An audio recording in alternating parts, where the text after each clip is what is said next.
What's up, guys? It's your girl Wintana, And I'm Rahel. and you're tuned into the Bittersweet podcast. And today we have a special guest with us, Aisha. Hi, how are you? Good. How are you? I'm doing good. Yeah? Thank you. Yeah. We had like a whole chat before this. So Yeah. It's like standard, and every time we happens introduce every it, single we're time. like, tell us, give people a little bit of a background of who you are, what you do. Yeah, okay.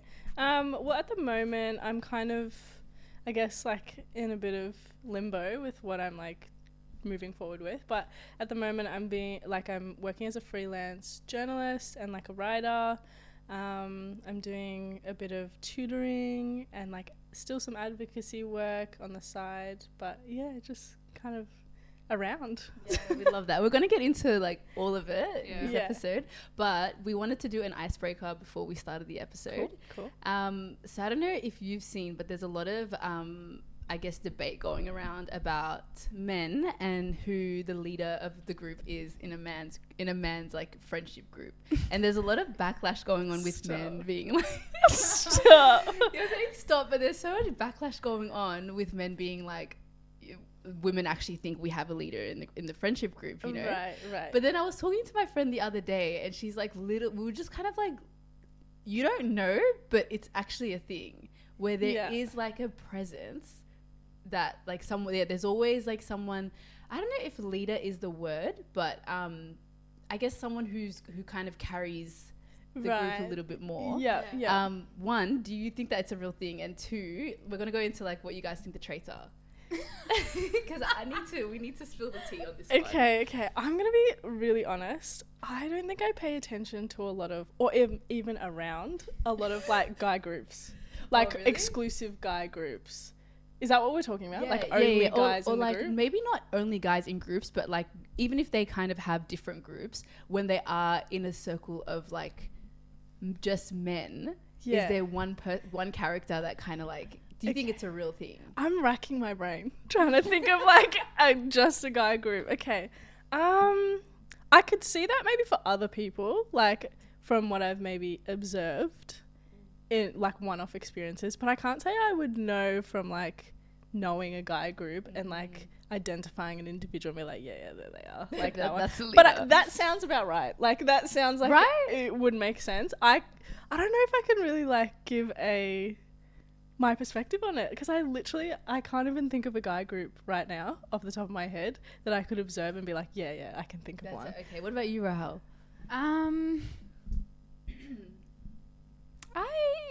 It's hard. I actually don't think so. From what I've seen, like in high school and stuff. True, yeah. Well, I went to a girls' school. Oh, really? So I'm really off here. I always found guys to be weirdly like they're just all like broy, you know, Boysy like, and, like, yeah, very- like there's no like hierarchy happening too much. I feel like there's like popular, unpopular, like all that shit. But I don't know if there's like he's the leader. I don't know. Okay. I think it depends. Like maybe because there's like, you know, the whole like alpha male bullshit. I'm sure that there's like, I'm picturing like some high school like American college TV show and shit like that, and they always Like you can the see- jock. Yeah. Yeah, right, yeah. There's like the popular guy who gets all the girls and shit like that. Yeah. But I don't know if that happens in real life. I just feel, I feel like there's like there's something, I don't know what it is, but I've seen it in a group, like the only one group that I can really think of, but I really have seen where like it's like an unspoken thing. And I think because maybe boys are so like relaxed that there's always someone who kind of calls the shots, or somebody who like is a little bit more of like a dominant character, and they are like very much the leader, like, or it could be like the guy who, because you know there's always in guy groups, this could be in girl groups too, but like they're a bit more like the guy that's just like out there and very like Maybe the more extroverted one. No, but there's extroverted one who's trying to be like the clown or like the funny one. Yeah. But then there's one who's just like really chill but has the charisma. Like you're just drawn to them more. I'm so You don't lost see here. this? I actually don't think I've observed that in my life. That's so I don't know if I'm just around like no, women. you probably. I feel like it's something that you just. I don't know. I definitely feel like there's like always like the extra quiet one. There's one that's like very yeah. like doing too much all the time, and then there's just like the one that just kind of like just calls the shots. I don't know. For me, I do kind of get it, and I feel like for guys, they're probably not thinking, "Oh, he's the leader" or whatever. Yeah. And the person who thinks he's the leader probably isn't thinking that he's the leader. Yeah, But it's just like a natural like. natural selection. Yeah. Alright. Literally, I don't know. I think it's a thing. I don't know. I feel like it's a thing, but it's a very like masculine like type of thing. Like I don't know. I don't think it's something that you just see. But I think I'm like Aisha. Like I haven't been around that many like boy groups. To be honest, they like scare me.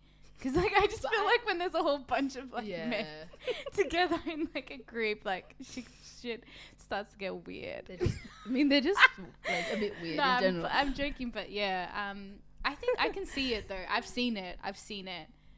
I have, but at the same time, I do feel like guys, they're always like, oh, they respect the quiet one, you know, or like they have there's it's not like a clear like. It's not clear. I don't think it's always like the clown one is like not the leader or the charismatic one is. I feel like it's different, but you can really see maybe even if it's the person who's able to kind of like connect with different people, like you know what I mean? Like you go into a group and there's just one person that's just not doing too much, but just easy to talk and flow with everybody. But not, you know, I feel like there's different versions of leader. Like there's maybe the one going around is like that alpha male kind of like macho guy who probably like just balls out, you know.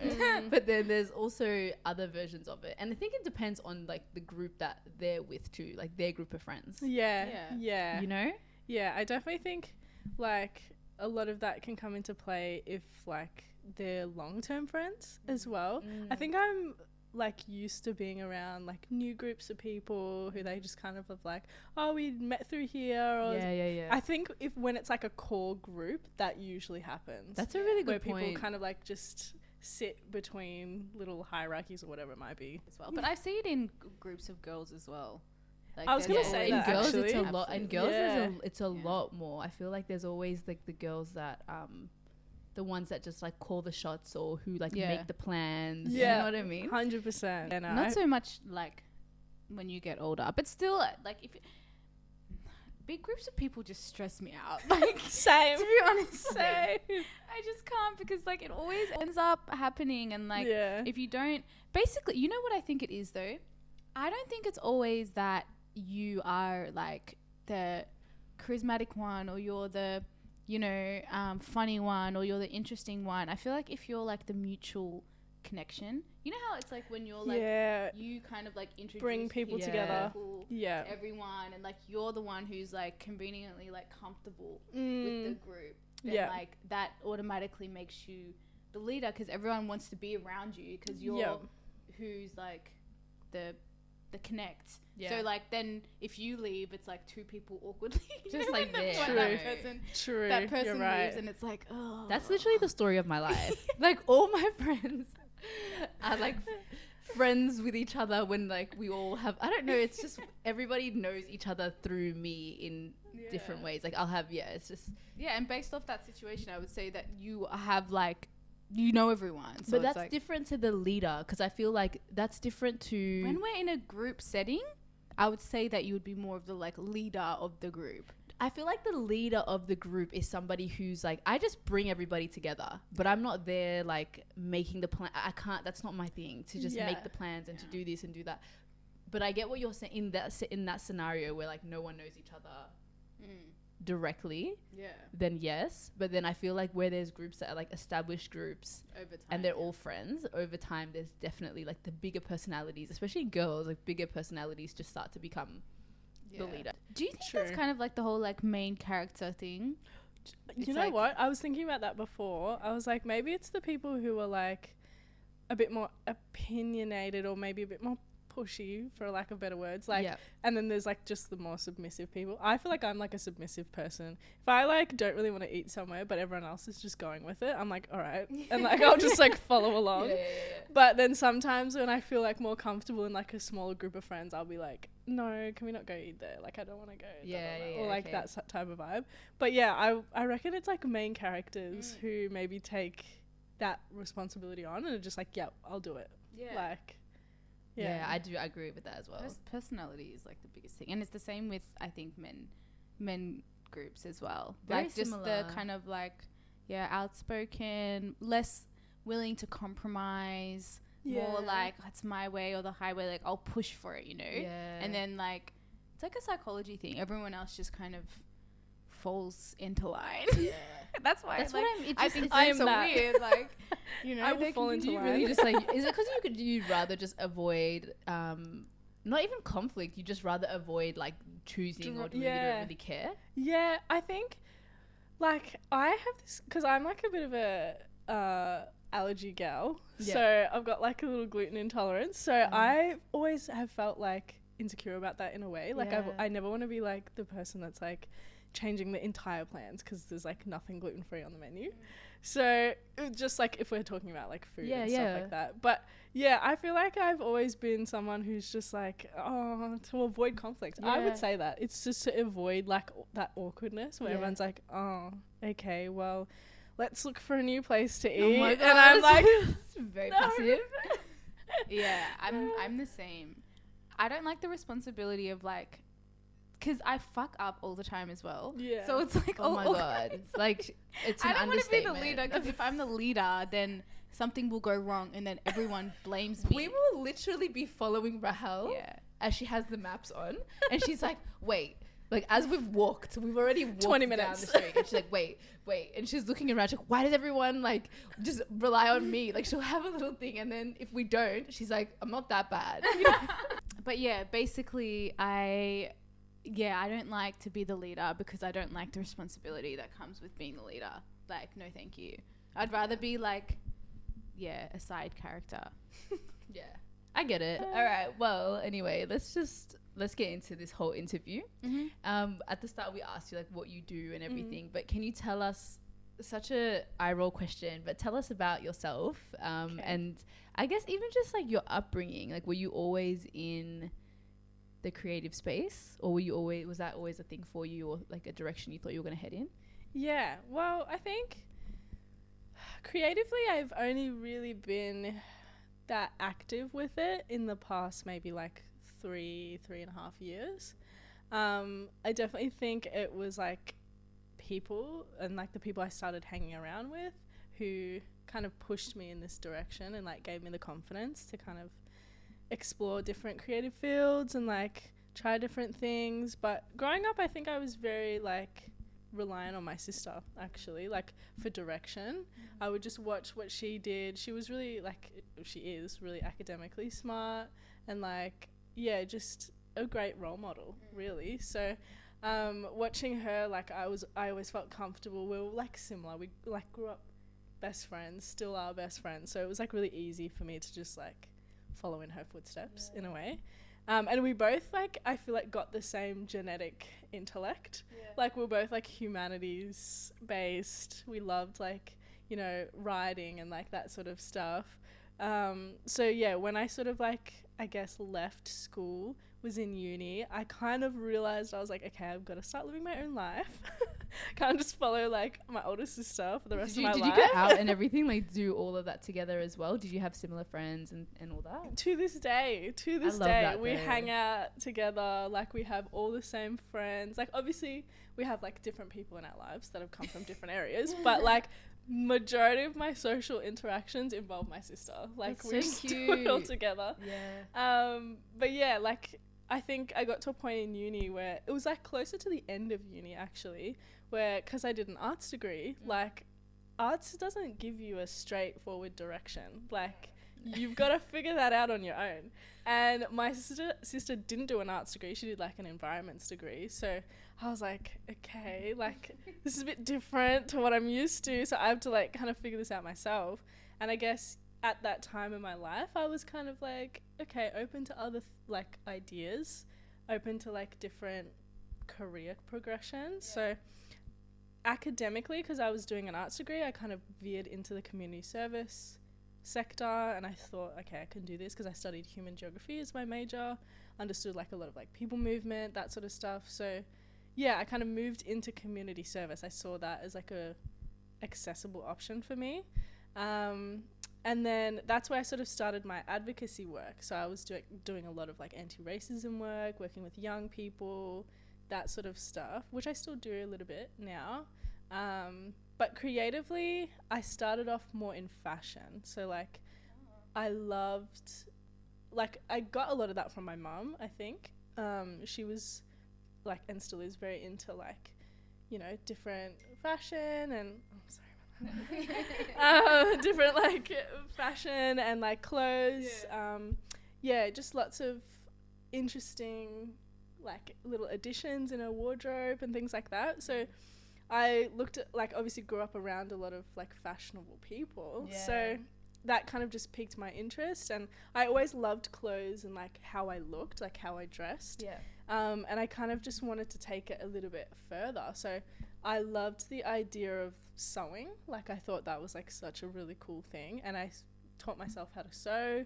I still love sewing, but I had a bit of a like, it can be really overwhelming if you want to take it further. Like if you want to actually like get into a career of like fashion. Is it because there's so many like avenues, or because it's just like it's actually just a hard industry to get into?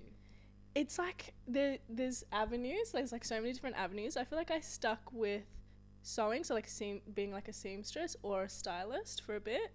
And that in itself was like confusing as heck for me personally. I think like I just felt like the fashion industry wasn't very inclusive, and it's also very institutionalized. So if you come up on your own, it is like 20 times harder, in my opinion. I don't know if anyone else has experienced this, but like in my opinion, it is so hard to like make your own connections, and like, you know, you feel like technically like not at the same standard as people who've gone through like fashion school or something. So like the plethora of information that's out there around fashion dialogue, how you have to like, you know, understand concepts, it's a lot. Like there's a lot going on. So I had to go through that whole journey of like just being like, no, you just enjoy sewing. Just do it because you enjoy it. And then like styling, you enjoy styling yourself. You know, if you want to style your friends, if you want to style other people, do it, but don't feel like you're being held to a standard. Like that was like a thing that I had to go through. And I think there's like certain creative pathways that cost a lot more money than others. So fashion, I think the way that I was trying to do it, I was like, this is not financially, like, I can't keep up with this sort of spending, you know. Do you think that's why we see like a lot of like white people really succeeding in that space? Because it's 100%. Just like I had a conversation with just my colleagues, and they were talking about just the creative industry and more to do with like contemporary art and just like visual art and all that stuff.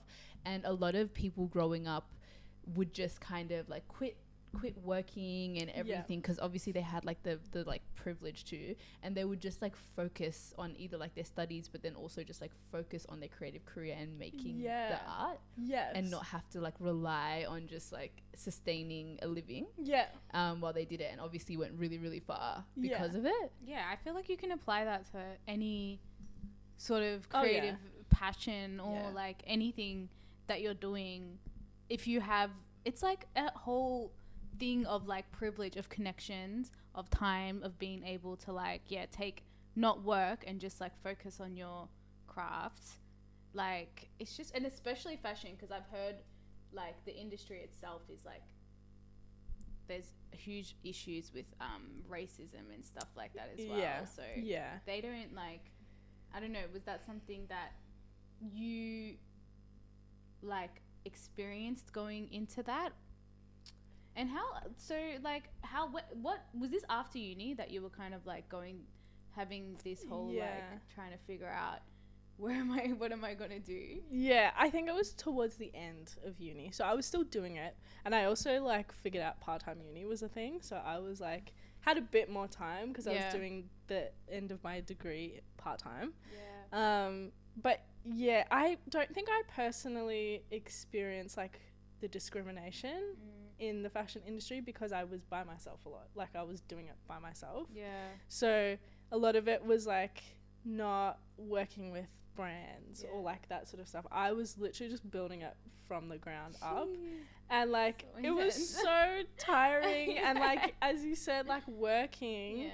you come home and you're like, okay, it's like, I don't know, there's like this thing with me and sewing. I don't know if it's like something, I literally made the decision not to monetize it because I was like, the minute I start monetizing this, I get anxiety with it. Like I feel like I need to finish pieces in like really quickly or like, and I did a couple of those projects and they were like so draining that I started to hate sewing and I started to hate like the idea of like sourcing clothes and like, you know, it was so much. And the like the other thing was like environmental impact. I was just like, there's a lot going on here, and I felt like the time that I sort of got into it was also the time that other people got into it, and I was like seeing an oversaturation of like different fashion stuff, and I was just like, I don't know if I'm aligning myself with this anymore because I just didn't see like myself in the future doing that, even though I was like loving the idea of like,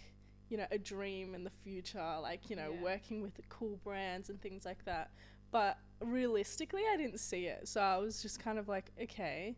And that's sort of when I got into writing more. Like I was like, the opportunity kind of just like came and I was like, oh, this is actually like, once I sort of like stopped stressing about fashion stuff, I saw like how much I loved writing and being like a journalist, interviewing, doing all that sort of stuff. I was like, this is actually way more fun and I feel like it is what it should be.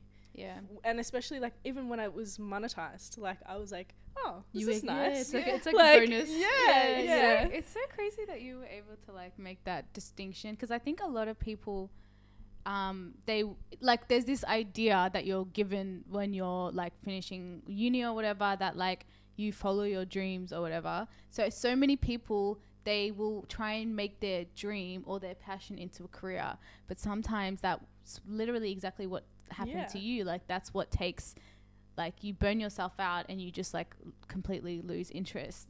So literally. And sometimes you can feel forced as well, like when you're just doing it because it's like, this is what I thought I wanted to do, and people push themselves, and then even if you're successful, then you will still get to a point where you're just kind of like, okay, this is like, and I think things like fashion and even music, art, all of those things I think can have that impact, because like they're so glamorized. It's always just like, oh, like this is just what it's gonna be like, and then you get into it and it's like, oh, like it's dirty. damn, like it's like maybe people, I like, do shoving you out of the way vibes. Like see. it's exactly that. And I think like I also saw a bit of like, I don't know, I'm kind of like the person who prefers to be a bit behind the scenes, and like fashion was pushing me to the front a lot, and I was just like not really that comfortable with it. I was like, okay, maybe like being a seamstress was very like behind the scenes, but I just felt like writing gave me something else. Like it actually just gave me more of like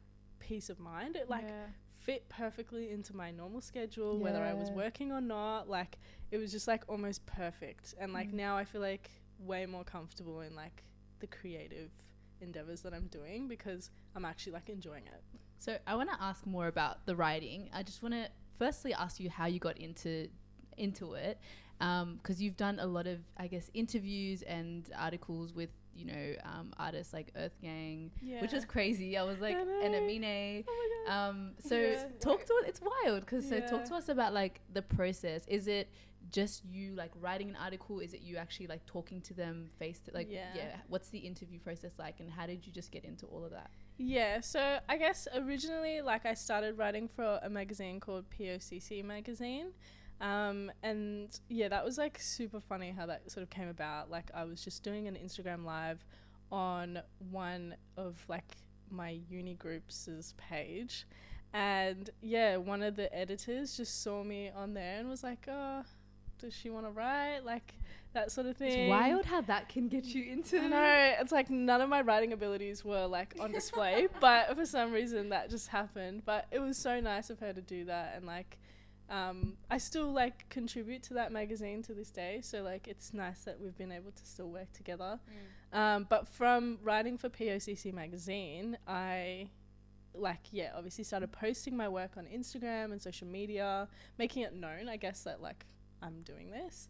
And people just reached out, and then, I got an opportunity to write for Acclaim magazine, which is like where most of probably the articles you were talking about with the artists, like music journalism in a way. What were you writing at POCC magazine? Was it similar? It was a bit of everything. So it would be like music artists, but it would also be like designers, photographers, like still the interview style, like write up, but it was kind of anyone that was just piquing their interest in like for their magazine. But Acclaim is definitely more like, I actually did start with a fashion piece. I did one for Acclaim, but after that it was like music journalism. So then basically what happens is like, you just get like assigned like an article, I guess, and like an artist. And then basically what I would do is just like research. It's usually like around the time that they would release something. So like if they had an album or like a single coming out or something like that, then like, you listen to that, you get like a bit of information about it, like a press release, write some questions up, and then because it kind of is like a lot of international artists, you do it like through Zoom usually. Okay, so like, but you're still talking to like they're there. Yeah, right there. So it's like you talk with them, you record like the Zoom, and then you do the write up and like all that sort of stuff. So it's like fun. That would be so exciting. It's so fun, and it's like artists I love and listen to. So it's not even like, and I've also discovered people through doing these like little write-ups. I'm like, oh, like this person's music's so sick. Like, how did I not know? They'll assign you an artist, and then you go and look them up and you listen to their stuff. Yeah, exactly. So it's a bit of both. Like, it's like some people I know, some people I don't know, some people I really love. Like, it's so fun. It's literally like, and even though I'm not necessarily like a music artist or like, I still appreciate music. I love music so much. So it's like so exciting. I get like nervous sometimes. Do you ever feel like really like, I don't know, intimidated or like okay, maybe not intimidated but nervous when it's like an artist that you love and you're just like, what am I gonna ask them, or like what's the conversation gonna go like? How do you feel? So like, I guess I do feel nervous, but I'm more, it's not necessarily like, oh, am I gonna stuff up or anything, like I don't really care about that. It's more like, are they gonna say something that's gonna be like devastating for me, and I'm gonna be like, oh no, now I don't like you as like an artist. That's actually happened a couple of times where I've been like, oh, that was so awkward, or like, you just didn't, they give off a different vibe to what they actually are like. Like, is it ever like a snobby vibe, or is it just, what do you mean by that? It's more like a disinterested vibe. So you're like, you have 15-20 minutes to like talk to this person, and sometimes like you really have to drag an answer out of them, or like, you've really thought about a question and you've like done a lot of research, and then they kind of just give you like a one-liner and you're like, oh no. I think obviously like I kind of get it, like I'm like, you're doing a lot of these, like you're probably same like similar questions, I get it, I do get it, but like I think the fan in me is like, no, like I wanted like a nice like fun experience, but like it's not necessarily like, oh, I hate them now, or like they were rude to me or something. It's just more of like a disinterested vibe, and I feel like I have to like warm them up a bit to like get the good answers or get like more out of them in a way. But like majority of the people that I've like interviewed have been really, really lovely and like super kind and stuff.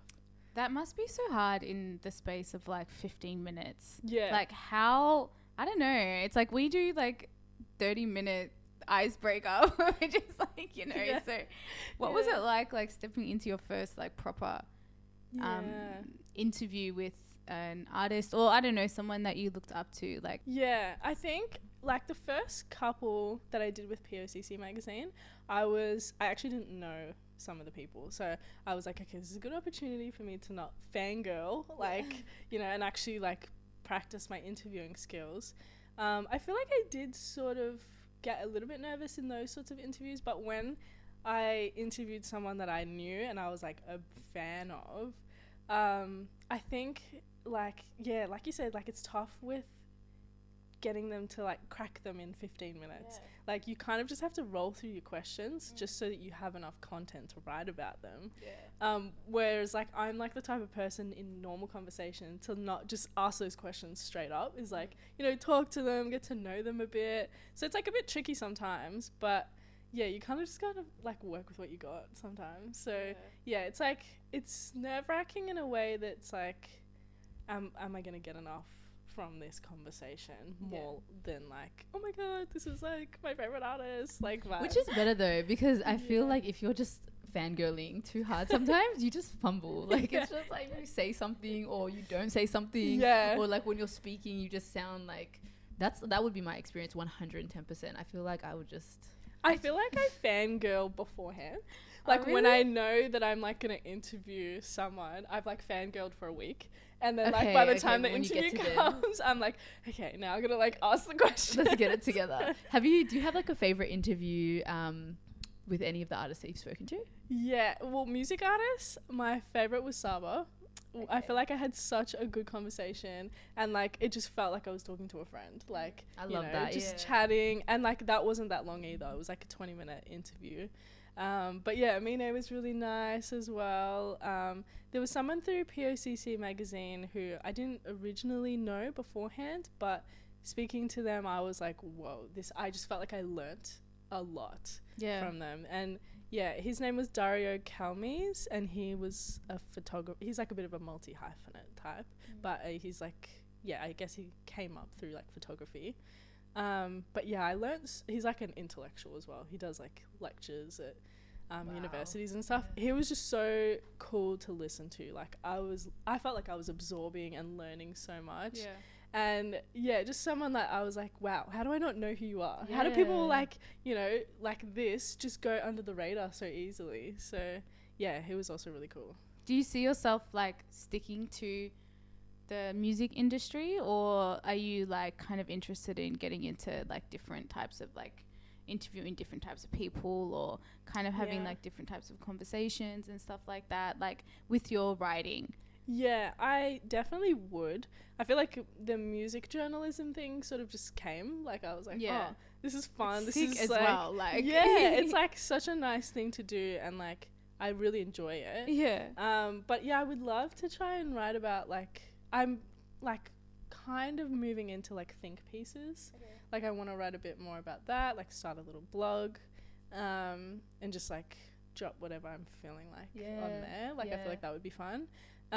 You could also interview so many people on that, just like random people that you find interesting, and then you know have literally like this but in like written form. But yeah, like I would love to do more stuff like that, even other artists like locally or internationally as well. But yeah, I think I want to move more into writing, like as a writer, not so much a journalist. Does that make sense? Kind of, but like, can you explain like? Yeah, so I feel like a journalist might, like, I don't even know, to be honest. Like, I haven't done a journalism degree. Can't give you the exact like definition, but from my perspective, when I say that, like, a journalist is more of like, you know, doing those magazine type, like, you know, articles with, you know, topics or interviews and that sort of stuff, but I think also personal reflections, maybe narratives, like non-fiction and fiction is something that I want to move into, which is, I don't know, I kind of see that more as a writer. Earlier this year I did a like dramatic writing like class, and I got really into like fiction writing. What does that mean, dramatic writing? Yeah, so it was actually run by like a playwright.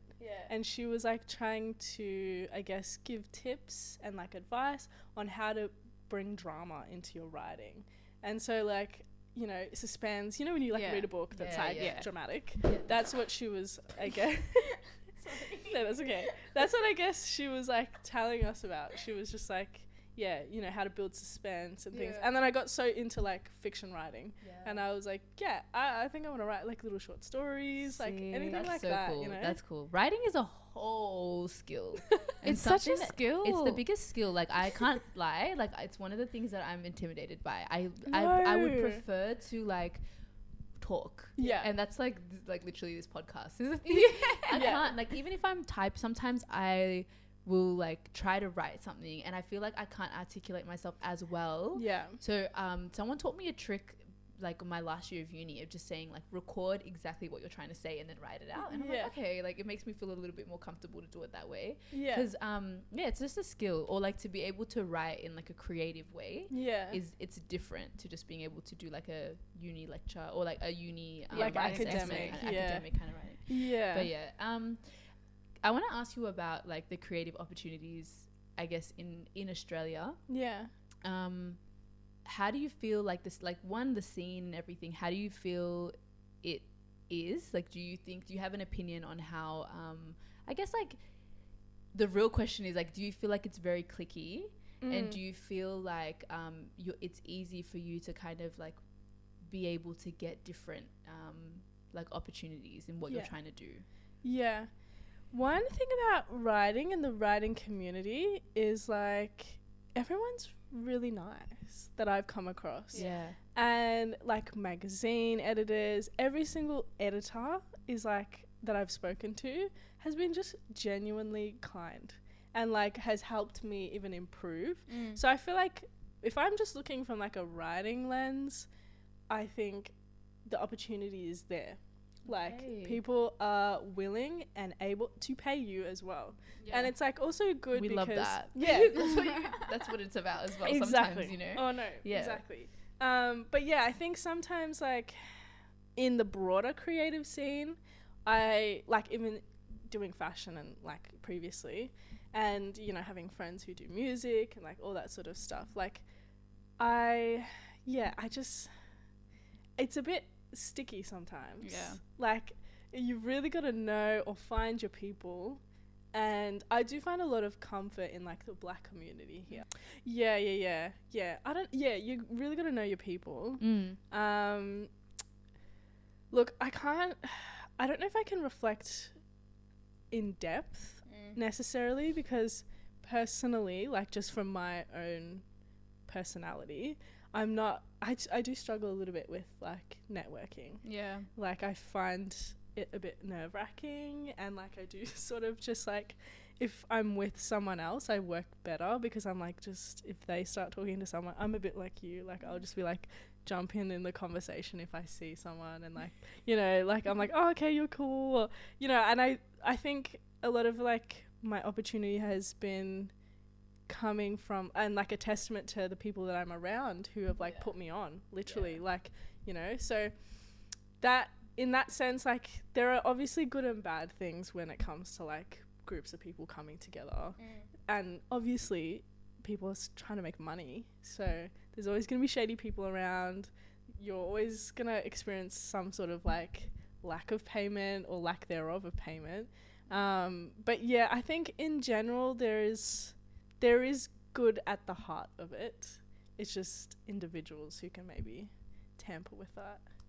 Yeah, I agree. I've had like a similar experience. I feel like it's getting a lot better, because I used to see like creativeness as something like as a podcast or even as a writer or whatever it is. Like there used to be like such a specific like aesthetic to what like being creative is, or like being in that scene, to the point, and a lot of the time it was like very like I would picture like Brunswick, like you know, like white, or maybe they'd have like the odd like person of color in there, but it always seemed like really unattainable. And then it got to a point where it was like, oh, like there's more people of color, but they'll just keep using the same person like over and over and over again, and that's a big one. It's huge, like it's constant. So I don't know, I feel like it's like improving, but I still feel like it's very like it can seem really isolating. 100%. Even like what I was just saying, like how I feel like I'm a little bit more like I struggle with some networking tactics and things like that.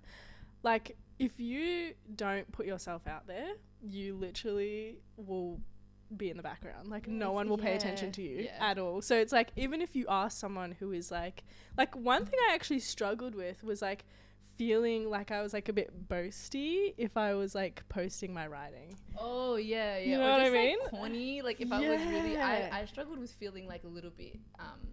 It's so weird because it's like you're just putting your stuff out, but sometimes you're like, am I being a little bit like too much? Yeah. Am I just like which is like, but then there are people on the other end who are just constantly like pushing stuff out. Yeah. And then you see like the impact of that. Exactly. And you kind of need to just like get rid of those like thoughts. Yeah. And I like see other people do that and I'm like loving it. Yeah. Like I'm like, yeah, this is so good. I want to see what you're doing. But when it comes to me, I'm like, oh, like, are people going to think like, or like, I don't know. I just feel weird sometimes, but I had to really push past that because like a lot of my opportunity has come from other people putting me on, but also my own social media, people just seeing, you know, reposting and like, which is also like other people putting me on, but yeah, just putting it on my own platform and making like advocating for myself, I guess.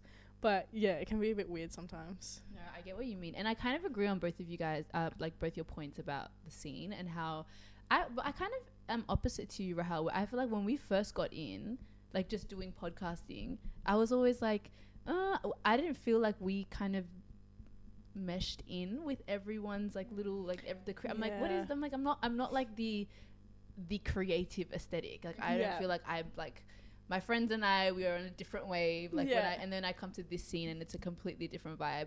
But I felt like we quickly kind of found like a little community of people, and I felt like everybody was, especially the Black community, everybody was like just there for each other and supportive. Yeah. But the deeper you get in, the more you kind of see that it's cliquey. The more you're there for longer, you're like, actually, like, no, this is how it is, and it just feels a little bit, you know.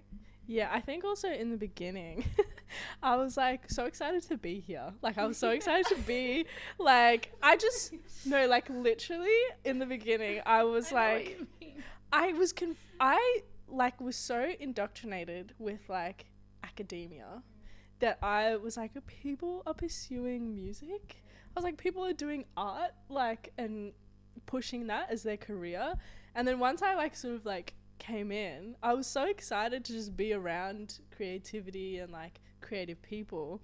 I was a bit naive to like a lot of the personalities. So if I like, there was times where like I'd reach out to someone and they just would not reply, or they'd read my message and not reply, and I'd be like, okay, that's fine, like they don't need to reply. If they don't want to work with me, that's fine. Like it's totally fine. But then there was other times where people would interact with me and like want to hear my ideas, like all that sort of stuff, and then ghost me instantly. And I would feel this like anxiety that I've just told them all my plans, and like, you know, like it was so many learning curves. Because do you feel like they ever used it? Like they tried to kind of, oh no, I don't think so. Like I don't, not that I've seen anything, but it's still like uncomfortable. Like it's like, I've just told you all my plans, what I hoped, you know, where you could kind of fit in, and then just nothing, you know, like there's just no like, oh no, I'm actually not interested anymore. Like, thanks for letting me know. Like, I would have been fine with that, you know what I mean? Like, it's fine. Not everyone has to work with me. Like, that's not a thing that I expect. But I kind of expected communication from some people, especially people I'd physically met in real life. Like, you know, I'd met them through other people, and it's just awkward. Like, now I'm like, you were the person that ghosted me and my ideas. Like, you know, I mean, like, I feel like for me, you have to have this kind of thick skin as well, because I feel like for me, I've had like not backlash, but just like really like passive conversations, and I'm like, oh, I initially I'm like, like my personality is like, okay, cool, you want to be like that, like that's fine. I just thought really negatively, but then I feel like over time I've got to a point where I'm just like, you know, it's fine, you just shut it off and you just keep it moving, and try to not to have any hard feelings about it. I think especially when you have to work with people as well, like it's like everyone's so warm and welcoming, and then like the minute you have to start working with them, it's like, whoa, I didn't know you were like this, or like, you know, something strange. But they've been really like, I've I haven't had as many of those interactions in comparison to the ones that I've really enjoyed. I've met so many cool people, like amazing people that I'm like genuinely inspired by, and like a lot of it is just like, you know, people who aren't even like internationally recognized or even like, you know, I guess successful in the sense of like popularity or like how many people know their work, but like just genuinely talented people that I'm like inspired by that are around, you know. So I think like there's like merit in that in our community, but yeah, there's always the iffy situations that are like a bit weird. I feel like thick skin is the thing, and also having like which you can build, but having like trust in your skill and like your like what you're producing and stuff like that, because it can be like super intimidating, I would say. 100%. But but along with the work that you do as a writer, you're also an advocate. You do a lot of work for the community, a lot of great work. I know you're transitioning at the moment into doing more freelance writing and stuff like that, but I don't know, like, where did your passion for community come from, and how did you also get into that work? I think that work has always been bubbling inside of me, and I think, you know, growing up in Australia, like in Melbourne and stuff, it's tough. It's a bit tough sometimes, but I think advocacy and maybe the way that I go about it now compared to when I first started is much more like healthier on me. But I guess I got into it maybe like actively into it and like doing things maybe 2 years ago. And that was sort of more surrounding young people of like in the African diaspora who are like living in Melbourne. That was more from a sense that I saw a lot of missed opportunity for our young people, and I was like, I reckon I could like do a little something about this. Like I could, you know, have my 2 cents here and there and work with like, you know, established organizations who are mainly white and like utilize them in a way that is mutually beneficial but a little bit more like, you know, supportive of our community. So working alongside other young people as well of like African background has been nice, because it's like we've been pushing it forward from what goes on in our community, and we were able to like, you know, come up with ideas and things like that. But in terms of like advocacy in a more like radical sense, I think I kind of moved a little bit away from that because it was tiring. Like it was just mentally draining and like emotionally draining, because I think sometimes I would reflect on my own experiences a lot, and it would require me to like talk about my own experiences, and people still kind of like, I think, expect that from me sometimes in like different environments. In what kind of way? Well, like especially in regards to anti-racism, like there is a lot of personal experience that I feel like I'm drawn, like I've been placed in those spaces in order to reflect on my own personal experience to like progress in a different, like so like community can progress.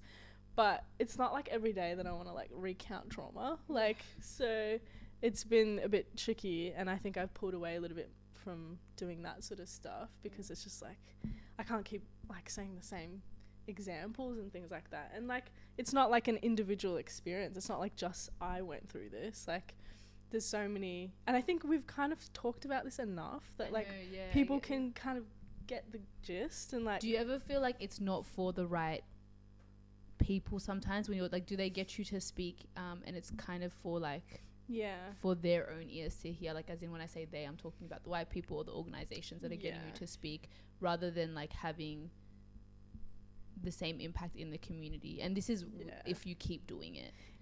I think it's like, I personally, maybe it is doing something, I don't know, but I don't see it. So like I don't see how me recounting my stories or like giving my input solutions, I don't see where that necessarily goes a lot.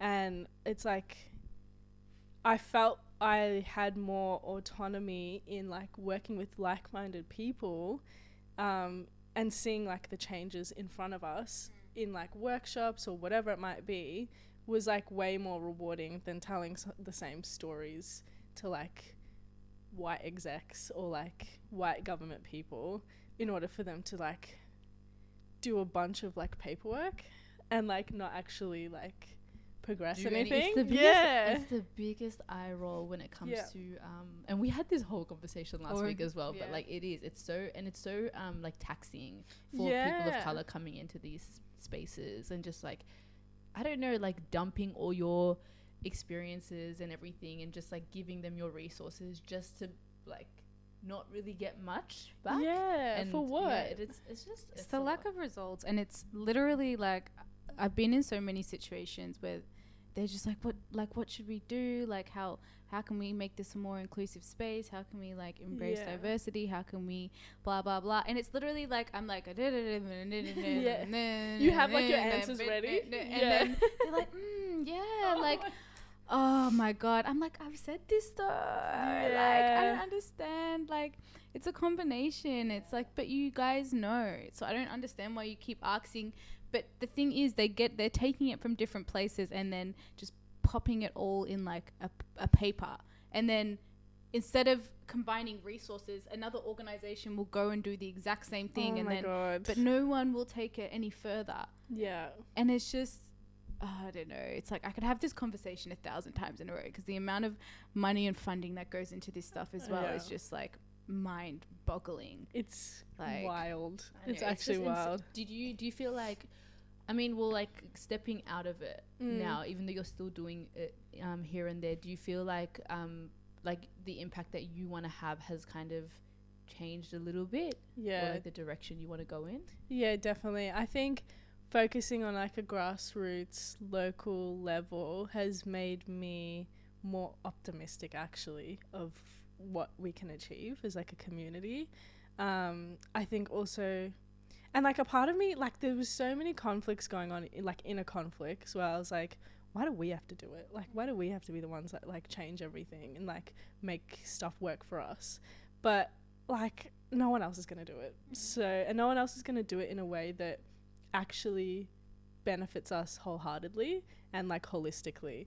So I thought to myself, I was like, if I can just, you know, like change, maybe be like a little bit of a change maker in Melbourne, or like, you know, in the southeast or whatever it might be, like that's something that will like, you know, build up into something else. And if I can like, you know, help some people around my age, or maybe in like a little bit younger, maybe they will like, you know, carry it on, or like, I don't know, just something that seems more achievable. And you know? And like I think also like moving away from trying to convince like white people that, you know, we need opportunities is way, like that's so much more taxing than coming together with like, you know, a bunch of like people around my age, or like, you know, who have similar upbringings, or, you know, grew up in the diaspora, whatever it might be.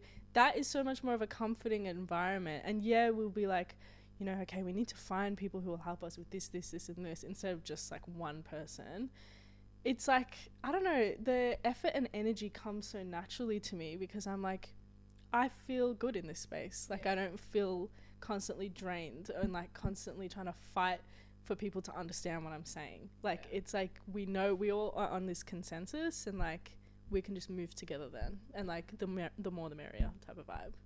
So I feel like a lot of people are kind of like on that wave and working in community like services and for community organizations myself. Like it's just like it feels like literally like that, like just like take. And it's so sad because like you're so excited going in, because it's like, oh my God, like we've had like change the world type of situation. But I definitely think like a lot of us are on the vibe of like, I think it's about creating your own thing, and then making an impact in that way. But coming off that, what would like, is there any advice, because your journey is like been very like you've gone into so many different like directions, and kind of like, I feel like it's like so blessed that you've been able to make decisions and like stick to them and like kind of still work it out as you like go along and stuff like that. Like, do you have any advice for other young people that are in like a similar situation to you, or that want to get into writing or community or whatever? Yeah.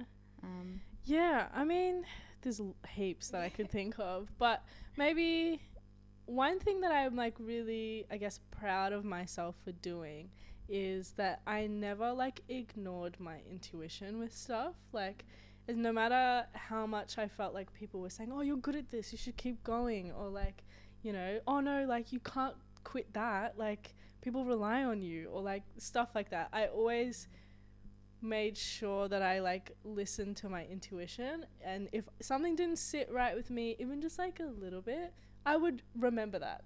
And yeah, I wouldn't act on it straight away, but I would remember that, and then as I progressed, I would always make sure that I came back in decision making, how like I moved forward, what I chose to like put energy into. I always listened to like my intuition and not necessarily what I'm like good at or what people like thought I was good at or whatever. So I think that's something that like I think we take for granted a little bit, is just like knowing yourself and like taking the time to take care of your like physical health. I think that's been the biggest lesson for me this year, is like taking care of your physical health, because we talk about mental health a lot, but your physical health is like so important.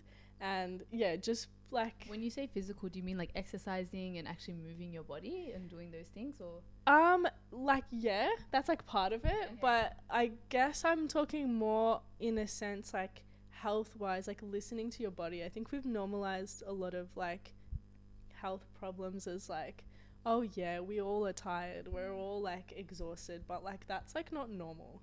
Like, we're not supposed to be like exhausted and tired. Like, I was talking to someone the other day, and like, especially for women, like a lot of women are in a constant like fight or flight, and we don't even like realize it. Like, we're constantly trying to like muster up energy a lot of the time, and that's like not normal. It's like not supposed to be. We're not supposed to feel drained. We're not supposed to wake up tired. Like, all that sort of stuff. I feel that, like, in you my know, soul. when you're at Like, work, and it's just like, I swear to God, I'm there sometimes. I'm just like, what am I doing? But I'm like, I know I need to move, but it's like, but what am I like? Sorry, I'm not talking into the microphone. But I'm just saying, like, I think a lot of people are gonna like understand that. I was someone who was a bit like absent-minded a bit with my health for a bit there. Like, I would notice things and I'd be like, that's okay. Like, we'll just keep moving. But I've actually taken like the time to investigate where a lot of that is coming from. And like, I've had like diagnoses, I don't know what that is, but anyway, like I've been diagnosed with random stuff because I've actually looked into it and like figured out, like, self-diagnosed, or you? No, like medically diagnosed. No, like, because that's what I was doing. I do that a lot. Yeah, I was like, that's what I meant by like absent-minded. I was like, oh, you know, I'm just like iron deficient or something, or like, you know, it's like something light. I would just, you know, oh, it's okay, I just didn't drink enough water today, that's why. That's like my self-diagnosis.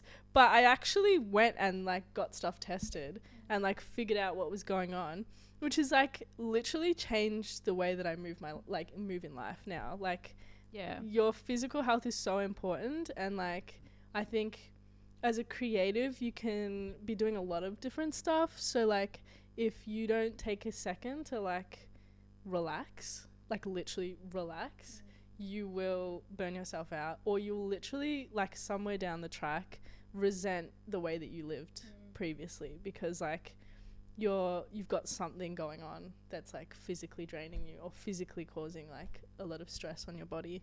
But yeah, just understanding like stress can manifest in different ways, and like it's not just like what you think is stress. It can be stressful.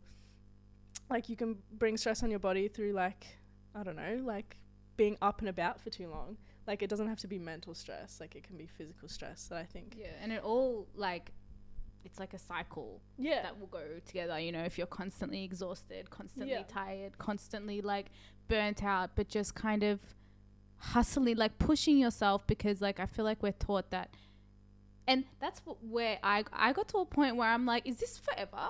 Like, because it's not gonna happen. Like, I feel like It's not like working out. I'm always you always have to get higher and higher and higher and higher. Yeah. And it's like, just because you can doesn't mean that you should always. Oh my Like, God. just Sing it. It's really like, yeah. you know what I mean? It's like, bro, like you get to, I think that's why, like, you know, listening to your body is like such great advice, because you just like, we're taught to push through it, and just like, if you're getting results in your career, or like, you know, with your art and stuff, you're supposed to just like push through it because you're on a trajectory of like success. But slowing down is just as important. So it's 100% agree. And that's literally what I would suggest for most people, because like, you don't need to rush it. You really do not. And like, I guess that's probably like my only piece of advice at the moment. I feel like it's gold as it well. makes people like, think, get you I don't know, thinking. I just think it's very blessed advice. I feel like a lot of the times it's always like, you know, talking about career and things like that, but people don't listen to the thing that's actually helping you like move. Yeah. And you know, it's like, you usually, I feel like when you burn, sometimes you kind of like, it's a disadvantage to yourself if you just keep pushing, because you end up like tapping out of something completely. Tapping out when of it's something not you even love. something you do. Tapping out of something you love, because you're just like, I don't see myself, I can't keep going like this. And I feel like sometimes you just need to like take a step back to keep going. So 100%. I agree with you. Anyways, thank you so much for jumping on. It was just a good vibe to have you on. Thank you for having me. I had so much fun. Big fan of the podcast. So so happy to be here. Thank you. And let people know where they can find you on socials, so they can follow your work. So you can follow me on Instagram. My Instagram is Aisha_H. And if there's actually anyone out there who needs support with writing or like journalism or anything, I mean, like, I'm not a professional, but if you want some help, feel free to DM me. We'd love that. Thank you. All right, guys, we'll see you again next week. Thanks. Bye.